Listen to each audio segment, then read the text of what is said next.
make rock candy. Step 1. Put 3 cups of sugar and 1 cup of water in a pot and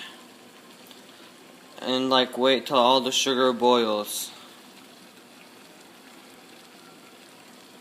Sugar water has finished cooling. Pour it into your clean jar. Then suspend your string over it and put a coffee filter on it, and then put it in a quiet place from 3 days to 2 weeks. Weeks later, after you have waited for 2 weeks, remove the coffee filter and see your product.